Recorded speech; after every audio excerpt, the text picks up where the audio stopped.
欢迎全新 Model 3 Performance 回家。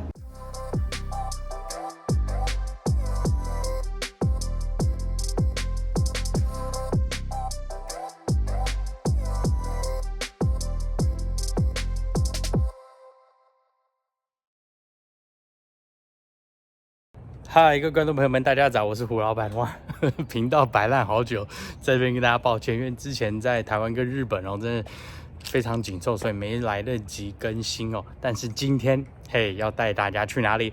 我要去牵车啦！对，没有错，我的换新版 Model 3 Performance 今天交车。二话不多说，赶快上路！到了啊，来拿车啦，就跟上次一样的地方。二话不多说，赶快进去啦！进去了，他跟我讲说要绕到后头去，要绕到他们后面去拿车。那我们现在就赶快过去。我刚刚其实在路上来的时候，好像已经看到他了，不过没关系，我们就看看到底是不是那一部哦。好，赶快走吧。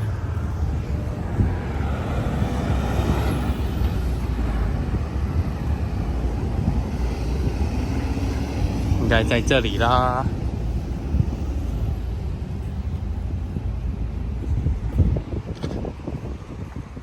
这是换新版，这应该是长距离的。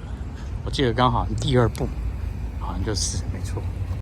好啦，再来是要找车啦。哎呦，太好找了，就在这里啦，就是这一台。刚刚那是另外扔的。二话不多说，赶快先来 check 一下，快速的看一下组装品质。其实整体我觉得都不错而且尾翼也没有问题。好啦，乍看之下组装品质都 OK， 从外面看组装品质都 OK， 有一点点窗户的擦，但都还好。怎么办？这车太漂亮了。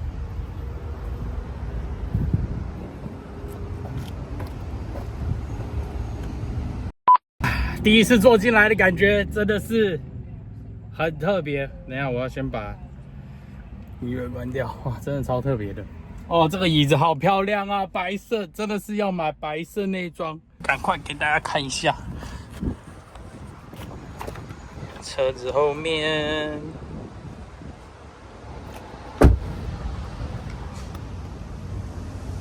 太棒了！简单来说，交车已经完毕。特斯拉的交车其实是非常快速、非常方便。基本上呢，你经过它的 App 呢，到车子旁边按确认以后呢，门就打开了。然后呢，他们已经把那个需要签的文件啊跟笔都放在那个车子上头，你只要签完还给他，基本上就搞定了。对，没有错，这就是我全新的2024年的换新版 Model 3 Performance。好啦，那今天的影片其实就很快速的跟大家大概看一下我的交车状况哦。那再下一个影片就会是详细的介绍这一台车，以及跟我之前的2018年的 Model 3 Performance 做比较哦。那今天影片到这里，大家如果有什么问题的话，欢迎在下面留言告诉我。喜欢我的影片的话，记得按赞、订阅、按下小铃铛，并且把我的影片分享出去哦。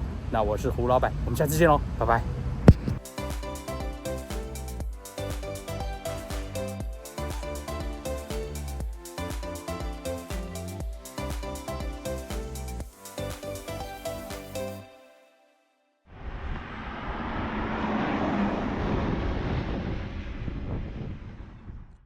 Performance，买车就是要买 performance 嘛，其他的一边去。